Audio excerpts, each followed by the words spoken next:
The X Zone Radio Show is heard on radio broadcast affiliates worldwide, including AM 580 CFRA in Ottawa, Ontario, Canada. WPUL AM 1590 in Daytona Beach, Florida. KOHI AM 1610 in St. Helens, Oregon. KHRO AM 1150 in El Paso, Texas. And for more information on becoming a professional broadcast affiliate of the X Zone Radio Show, visit www.xzbn.net or call toll-free worldwide 1-800-610-7035.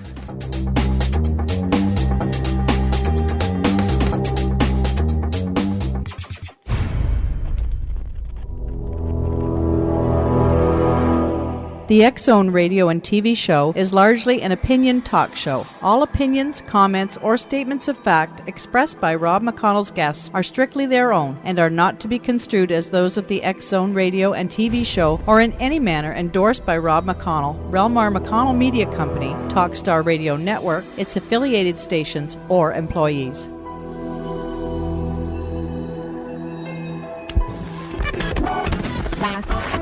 All Hit Radio.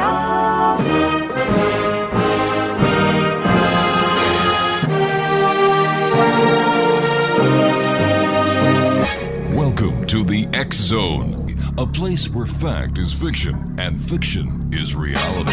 Now, here's your host, Rob McConnell.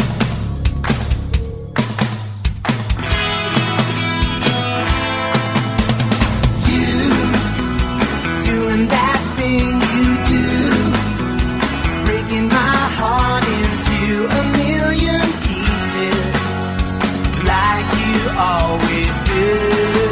And you don't mean to be cruel, you never even knew about the heartache I've been going through. Well, I try to forget you, girl, but it's just so hard to do. Every time you do that thing you do.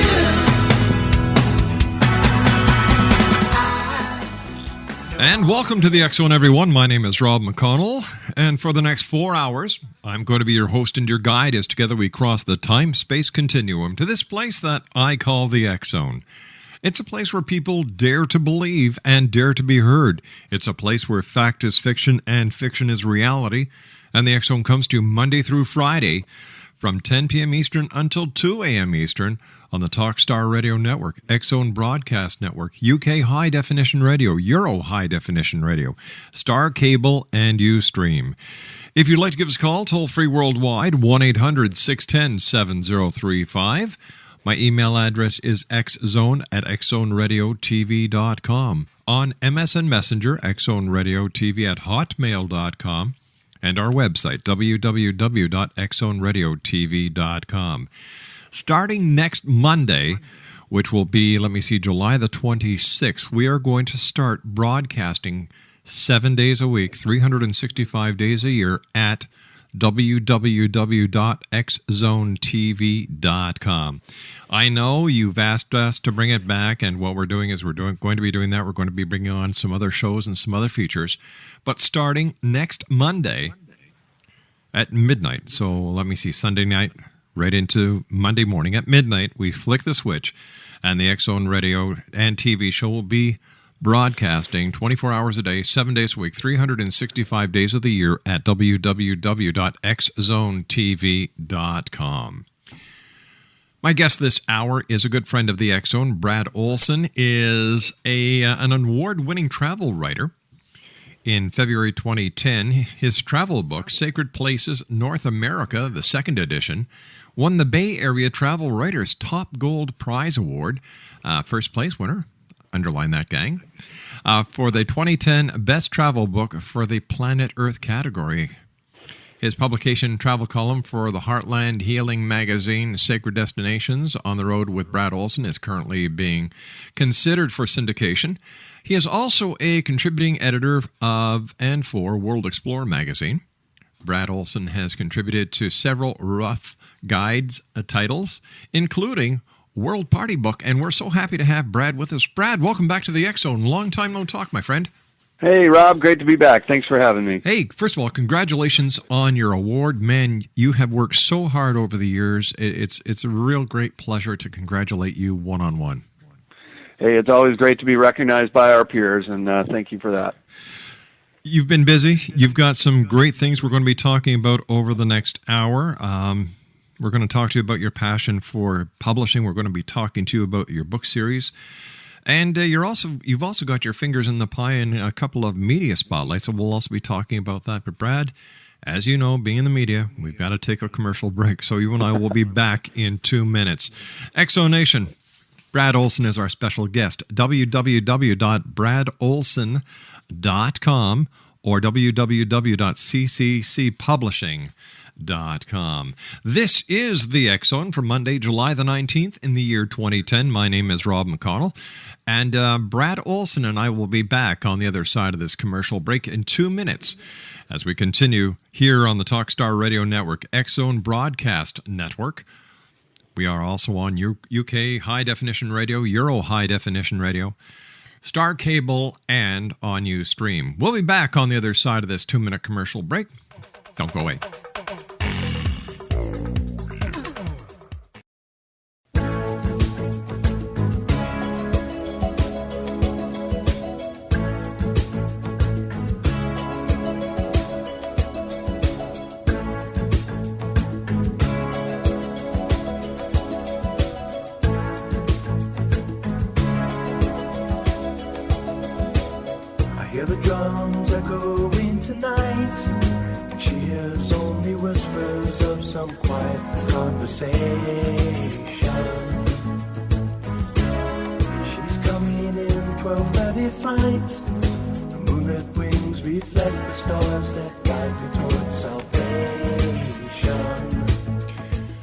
Brad Olsen's our special guest, www.bradolsen.com and www.ccpublishing.com. Brad, how did you get into publishing?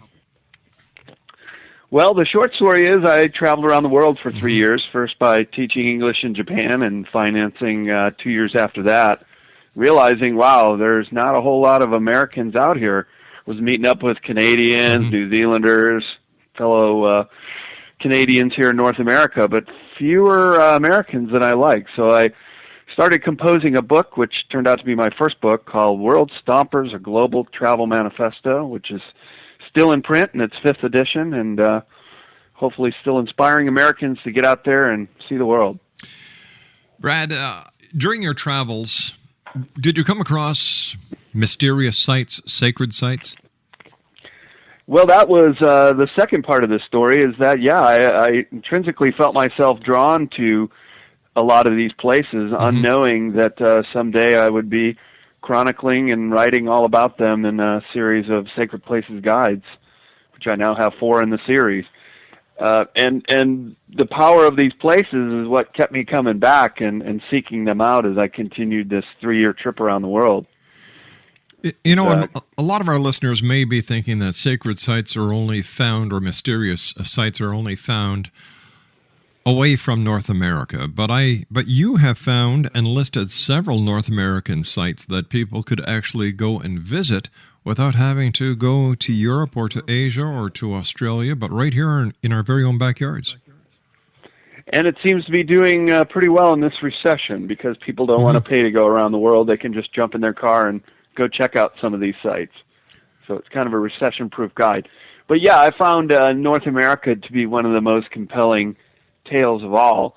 I mean, when you say sacred places, the places that come to mind are like the Great Pyramids and Stonehenge, Angkor Wat in Cambodia, which they all are.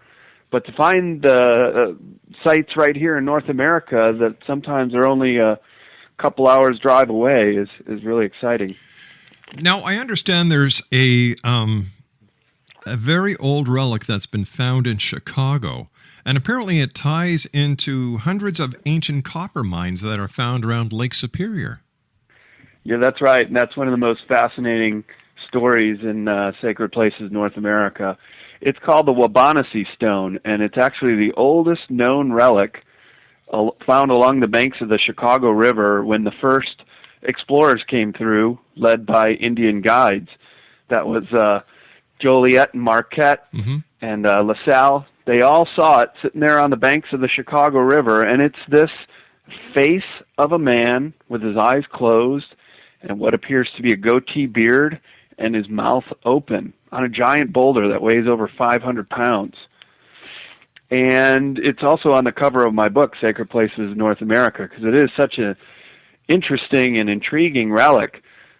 So for a long time, like many relics that are found, nobody had an idea of what it was until somebody came up with a plausible story. That happened to have been a foot soldier who was stationed at Fort Dearborn in Chicago, and he said, well, it's probably an Indian chief. So they named it after Chief Wabanasi, and the name stuck. But it didn't really fit to Indian practices. For example, Indians were not known to work in stone, at least not in a sculptural way, such as what the Wabanasi stone reflects, and let alone to put these features into the stone, such as a small basin on the top of the head that actually has a channel to funnel fluid down through the stone and then out of the mouth. Well, looking into the stone and going to the Chicago Historical Society Museum where it's stored and looking up old records, I found that there was a group of people in the 19th century who believed that indeed it may be Phoenician. Why? Because it's the only other similar type of relic found anywhere in the world, that being around the Mediterranean Sea. That's right. Of the famous seafaring people during Roman times and even before. And one of the greatest things that the Phoenicians contributed to early society, especially around the time of Homer, was the alloy copper, which was the main ingredient, along with tin, to make bronze. And in all of Homer's stories, it was all about bronze. There was no talk of iron or steel then. Bronze was the strongest metal there was, and as a result, since it was so important in armaments and spears and swords, it was worth more than gold or silver. So if you knew where to get the copper to make the bronze, you're going to be a very successful merchant. And they did, and it's known throughout history that they produced quite a few bronze armaments for the various armies around the Mediterranean Sea. But where they got the copper from, nobody knows. And that answer lies right here in North America. Brad, history has been known to be fabricated to suit those who are writing it.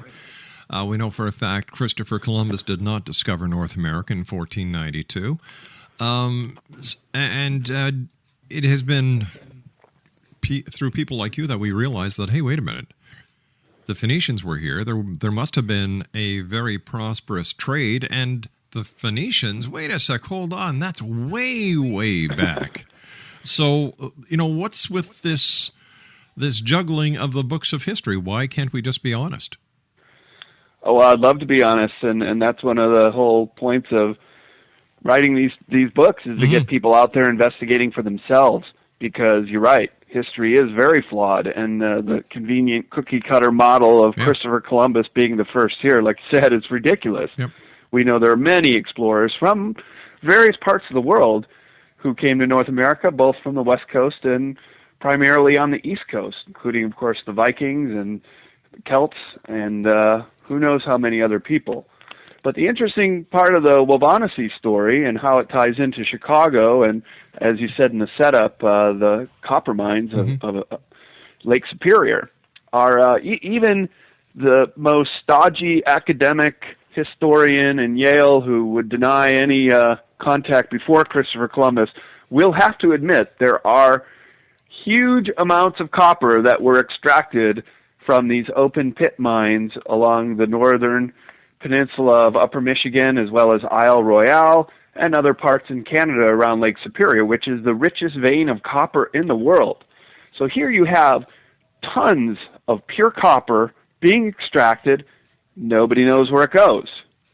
Well, I mean, just on the surface to say, oh, the Phoenicians sailed here from Lebanon and they went and picked it up and came back, that seems pretty ridiculous. But my question is it ridiculous? If you were to come back 3 years later with a boatload of copper and ultimately become what we would know today is a multimillionaire for the rest of your life? Wouldn't that be an incentive to take a little chance and go on one of these voyages? You better believe it would. So I always say if the incentive is there, then let's build the story around that. And let's face it, everybody's wanted to be rich throughout history, so you've got a very strong motivating factor to find this copper. Now, if you're able to get this information from the Native American people, where it is, trade with them, give them what they want, and take it and leave, well, that's great. So then my quest in this whole adventure was to retrace the steps. How would Phoenicians actually come here? And this is also a parallel to how other cultures from Europe and the Mediterranean would also have come here. And that's basically taking the stepping stones, what they called the islands, in the North Atlantic. So you'd start from the British Islands, go to the Shetlands, go to the Faroes, go to Iceland, go to Greenland, and then you catch the Labrador Current, which is very strong. It's like the Gulf Coast, but from the north, and you don't even need to put up your sails. The current will take you all the way to North Carolina if you let it. But certainly there's riches to be found on the way. So along the line of the story of the Phoenicians, my belief is they cut through the St. Lawrence Seaway to Lake Ontario, but there's a barrier to get to the other Great Lakes, that being the Niagara Falls. So what I think they did is they went through the channels, or the lakes north of Lake Ontario, which is now the Trent-Severn Waterway, would have portaged their boat up over the Niagara Escarpment, because of course it was an empty boat at that time, so the whole crew could have carried it up over this ledge and then dropped into the lakes that lead to Lake Huron. And then you're basically at the same altitude of Lake Superior. But I got to ask you a question at this point. How would they get back with Right. a boat laden full of copper? That's where the Wabanasi stone comes in. So yes, let's say we're fully laden with copper. The boat weighs much, much more than it did coming in. Well, the whole reason the city of Chicago is where it is because it is the quickest water passage to the rivers of the Mississippi. Basically, and I grew up in Chicago, and I went there in the suburb of Lyons, south of Chicago. There is a plaque and a big memorial. I mean, it's mostly dedicated to the French trappers who were, again, told this route by the Native Americans. But if the conditions are right, especially in the spring, if it's a wet spring, you can take a boat, heavily laden, get to the southern branch of the Chicago River, and it's now gone, but there had been a lake there called Mud Lake. You could actually portage with the boat still in the water and just pull the thing through, get into Mud Lake, pull it through one more time, get into the Des Plaines River, which leads to the Illinois River, which leads to the Mississippi. Boom, you're out into the Gulf of Mexico, catch the trades the other way, and you're back to Europe. Seems like a plan. A very well thought plan. Hey, listen, you and I have to take a commercial break, old friend. Please stand by. Exo Nation, Brad Olsen's our special guest this hour. www.bradolsen.com or www.cccpublishing.com. 1-800-610-7035, worldwide toll-free. Email xzone@xzoneradiotv.com. On MSN Messenger, xzoneradiotv@hotmail.com. Our website, www.xzoneradiotv.com. And don't forget, next Monday, live, 7/24/365, xzonetv.com. We'll be back. Don't go away.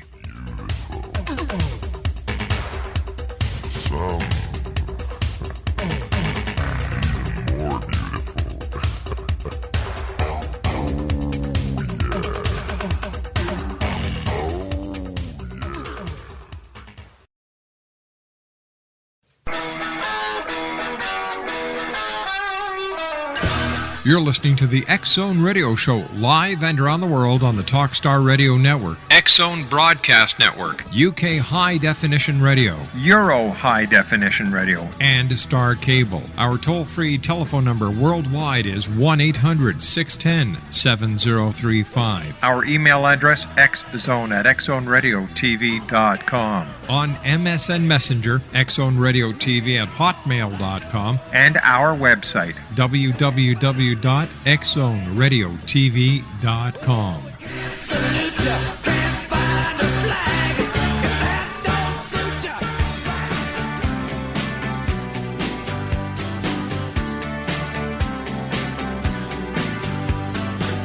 Being beat up and battered around, being sent up and I've been shut down. You're the best thing that I've ever found. Handle me with care. Reputation's changeable, situation's tolerable, but baby you're adorable. Handle me with care. I'm so tired of being lonely. I still have some love to give. Won't you show me that you really care? Brad Olsen's our special guest, X-Zone Nation. www.bradolsen.com and www.cccpublishing.com. Where would you say are the most historic or mysterious places in North America, Brad? Great question. Quite a few. If you like things that are really old in North America, I would suggest to your listeners to check out some of the mound cities along the Mississippi River Valley or the Ohio River Valley, such as Cahokia Mounds, and most of these are now state or national parks. Hopewellian culture in Ohio, and Newark, Ohio has several ancient earthworks right in the middle of town. And up north to Wisconsin, Aztalan is profiled in my book, Sacred Places North America, as well as Natchez, Mississippi, and several down in Florida, too. There's a lot of similarities between these mound cities, the layout of them, as well as the pyramid cities of Central America. So some historians also postulate that there had been connection between the two via the riverways and then the Gulf of Mexico, which again isn't that far in a boat, just a few weeks. If you were even in a primitive sailboat to sail from the Mississippi River mouth to the Yucatan. So that's an interesting chapter. I really like the medicine wheels of the Great Plains as well. They're very evocative. Most of them are in Canada, but there are a few in the U.S., such as the Bighorn Medicine Wheel in Wyoming. And these are ancient clocks that basically tell the Plains Indians what time of year it is. So they know when to migrate, when to follow animals, or when to head back south before the coming winters.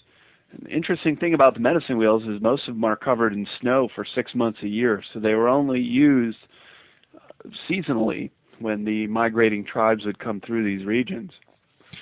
Brad, I also understand that in Maine, or is it in New England, there are over, 100 mysterious stone chambers, some with long entrance hallways and solstice sightings. Who do you think built them, and what would they have been built for? They too, would they have something to do like the medicine wheels that we were just talking about?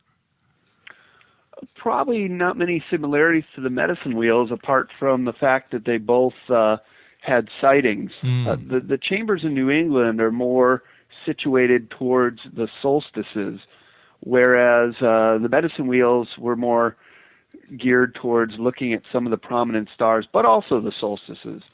Now, the chambers in New England are utterly fascinating. I was just there last summer checking them out one more time.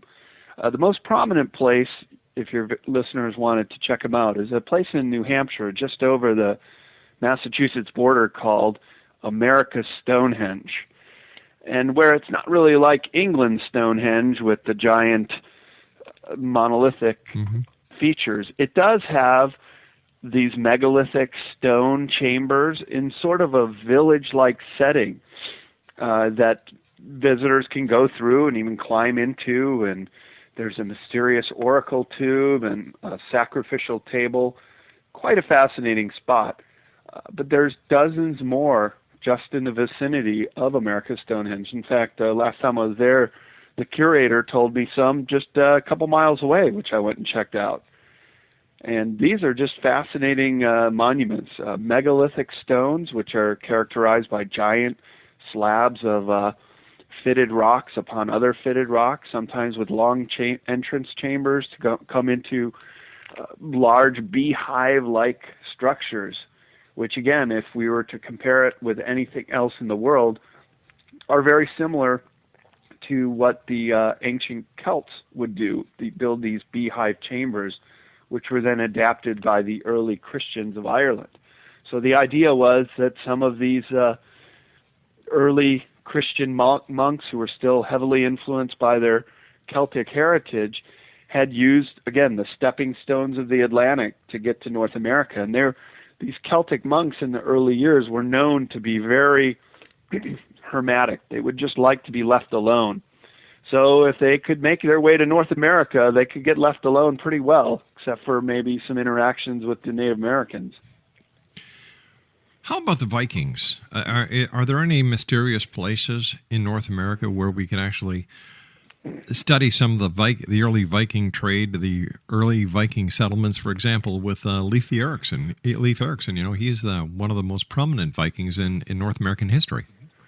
Well, that's right. And if any history could be changed, I think Columbus Day should very well be Leif Erikson Day, because it's very well known and established that he was here, and he created a colony that he called Vinland. Mm-hmm. And the Vikings were very much no nonsense. They would say, okay, if we saw land, this is how it looks. And the earliest sighting was one of these traders coming to the Greenland colonies set up by Leif Erikson's dad, Eric the Red. And he said, yeah, we saw this land out to the west, and it was just flat lands. It looked very barren, nothing really much there. But Leif said, hey, maybe there's a place where we can get timber. And indeed, that's what Leif Erikson sailed to North America to find. Well, the most that the old stodgy academic historians will allow is that Leif Erikson set up Vinland at the northern tip of Newfoundland, which is very barren, which has very little resources, certainly no trees that they could use for their ships or houses. And I put Longsock Meadows in Sacred Places, North America. It is a very significant site. It was a Viking colony. There are plenty of artifacts that were found there that tie it into the Greenland colonies in Iceland. Mm-hmm. But I think Leif was more clever than that, and I think Leif was a lot more daring than that. And at 18, he was already sailing ships from Norway to Greenland, which is a lot farther than Greenland to North America. So give the guy credit. He was an incredible mariner, and I believe he set up Vinland exactly where he said he set up Vinland, at the place where they found grapes growing wild. And the only place along the eastern seaboard where you find that, Martha's Vineyard, Nantucket Island, Massachusetts, the Concord grapes of New York. There's a little band where you can grow grapes wild and make wine. So I think without much doubt, that's where Vinland was. And there are some signs that they found his longhouse in a place called Buzzards Bay, Massachusetts. And then not very far away from that is the very enigmatic Newport Stone Tower in Rhode Island, which some believe was the very first church in North America built by the newly Christianized Vikings around the year 1100. So why do you think that those who are truly prominent in North American history, whether they're from Phoenicia or if they're from the land of the Vikings, have not received their just recognition throughout history?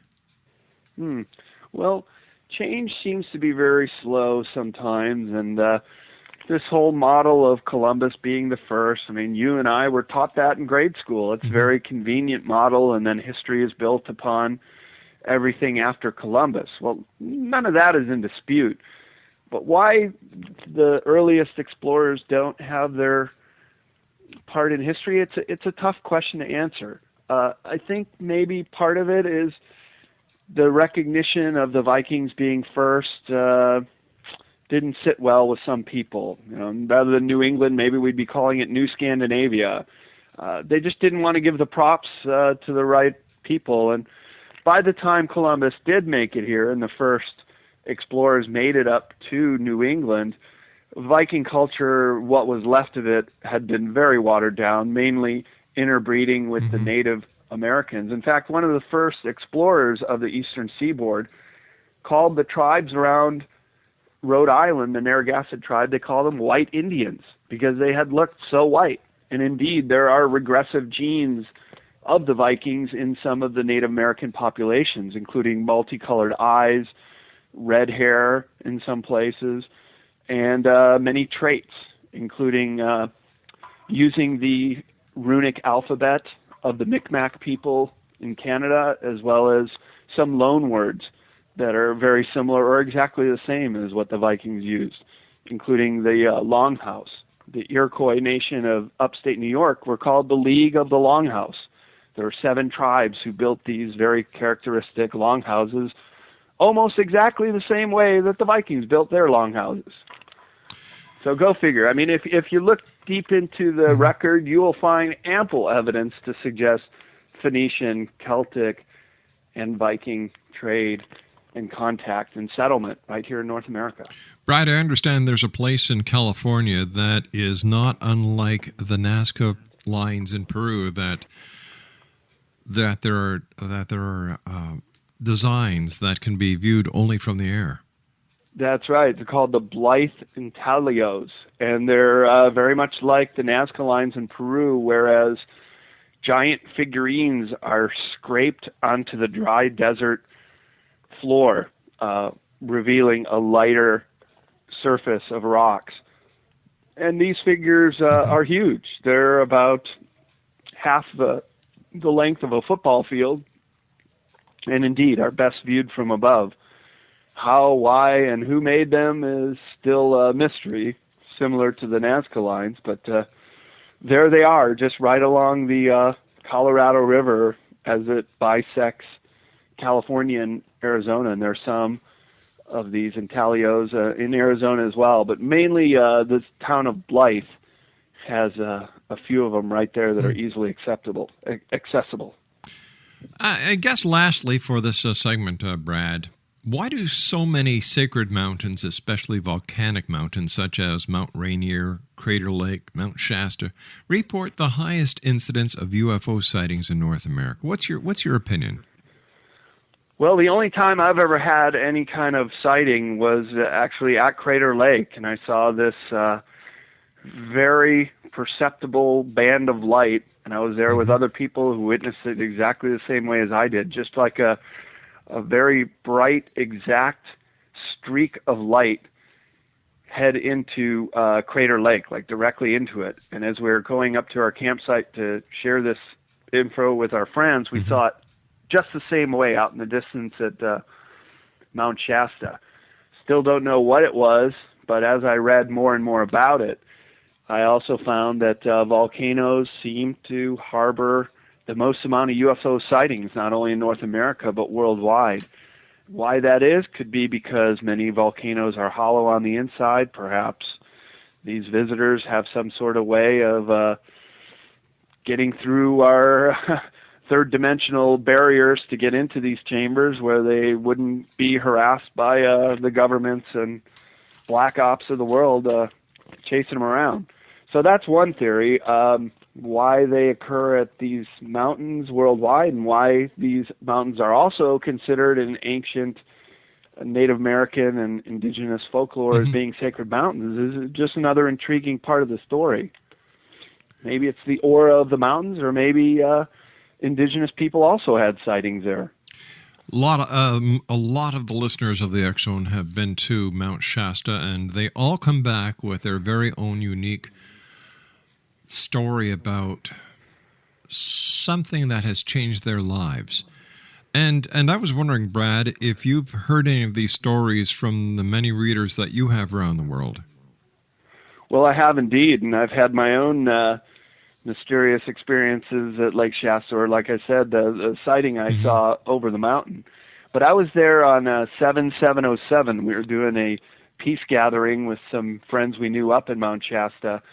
And on the 4th of July, when we were getting ready to do a party somewhere, this guy came over with Google Earth, and he said, look at these things I found on Google Earth. And I've reproduced them in Sacred Places North America. There's photos of them in there, and they look like crop circles from above. And we're like, oh, we got to find these things. And we're looking all day in 100-degree heat and just about to give up. And he said, no, let's just make one more turn. Let's check out that meadow over there. And we found them. And they weren't crop circles, but they were mounds. And they had little moats around them that were not filled with water, but had been filled with water recently. And there were two sets of these patterns.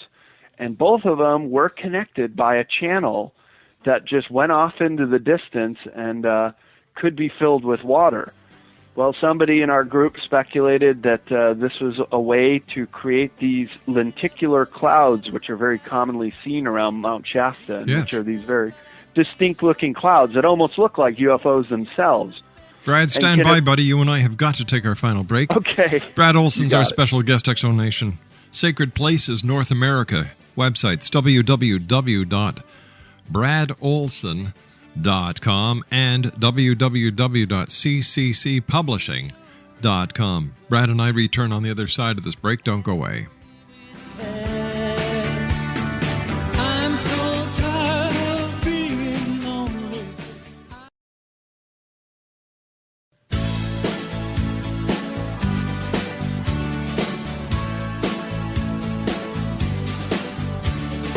Every time I look into your loving eyes, I see a love that money just can't buy. One look from you, I drift away. I pray that you are here to stay. Anything you want, you got it. Brad Olsen is our special guest this hour. www.bradolsen.com and www.cccpublishing.com. We're talking about Sacred Places North America. Brad, before we went to the commercial break, you were telling us about this site that might have actually provided a clue into the formation of lenticular clouds, which many times are mistaken for UFOs. That's correct. And if any of your listeners have been to Mount Shasta, it can be a perfectly blue sky day, not see another cloud anywhere around except for these lenticular clouds, which seem to come at a certain altitude and just cling right to the mountain. So there was a amateur UFO expert in our group, and he's saying, well, we see these things all the time. He lives up there at Mount Shasta, and nobody really knows how or where these clouds come from. They just seem to rise up and poof, there they are. Well, let's just say there was a way to excite the atoms in water to create steam. Maybe these things we found on Google Earth and then physically found on the ground were some kind of way that maybe there are people or entities that reside in Mount Shasta, and let's say they need to get out of the mountain and it's a blue sky day. Well, what can you do but create a little lenticular cloud to rise up and cling to the mountain? And then, as my friend says, sometimes these lenticular clouds will actually break off from Mount Shasta and just go float away. So it would be a perfect cloaking device, according to this source, to allow ships to come and go, if that were the case. Brad, as always, great having you on the show. Where are your books available, and where can our listeners go to find out more about you and, how they can actually save a lot of money and stay right around here in North America, visit some of these very interesting and old sites? Well, my books are available, of course, at Amazon.com, any other online retailer. They should be at your favorite bookstore. If they're not, ask for them, and they can order Sacred Places North America or any of my other books. Should be available. Well, they're definitely on all the databases and hopefully stocked in your favorite stores. As always, as I was saying, great talking to you. We've got about a minute left, Brad. What's ahead for you? What are you working on right now? Well, I'm working on a Sacred Places TV show that hopefully will come to fruition in the near future. I'm working on a couple more books. Looks like I'm going to bring out Sacred Places Around the World as a third edition next year. So I'm going to beef up that title and add some new sites and do some traveling. And life is good, Rod. Excellent. Glad to hear it, buddy. Again, thank you very much for joining us. A great pleasure talking to you. I wish you much success, and I look forward to the next time you and I meet here in the X Zone. Hey, and if anybody wants to follow me on Facebook, I'm at CCC Publishing is my fan page, and they can get a daily report of what I'm up to. Sounds like a plan, buddy. That's Brad Olsen has been my guest this hour, X Zone Nation. Sacred Places, North America. 2 websites, www.bradolsen.com and www.cccpublishing.com. I'll be back on the other side of this commercial break with the news at 6.5 minutes past as the X Zone continues from our studios in beautiful Hamilton, Ontario, Canada. Don't go away. We'll be back after the news.